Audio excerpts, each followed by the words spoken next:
కొర్రల పాయసం చేసేసుకుందామా.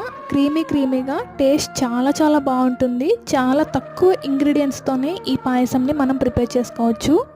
ఒక కప్పు కొర్రల్ని శుభ్రంగా కడిగేసుకొని 8 గంటల పాటు నానబెట్టుకొని ఇంకొకసారి కడిగేసుకొని తర్వాత కుక్కర్లోకి వేసేసుకొని 3 కప్పుల వరకు వాటర్ని వేసుకొని 5 విజిల్స్ వచ్చేంత వరకు బాగా ఉడికించుకోవాలి. ఇలా బాగా ఉడికిన తర్వాత 3 కప్పుల వరకు పాలు వేసుకోవాలి. వేసుకొని ఈ పాలల్లో ఈ కొర్ర బియ్యాన్ని బాగా ఉడికించుకోవాలి. ఇలా పాలన్నీ అబ్జర్వ్ చేసుకునేంత వరకు కూడా ఉడికించుకోవాలి. తర్వాత ఒక గిన్నెలో 2 కప్పుల బెల్లం, 1 కప్పు వాటర్ని వేసుకొని బెల్లం బాగా కరిగించేసుకొని ఈ కొర్రల పాయసంలోకి ఈ బెల్లం వాటర్ని వేసుకోవాలి. బెల్లం వాటర్ వేసేసిన వెంటనే స్టవ్ ఆఫ్ చేసేసుకోవాలి.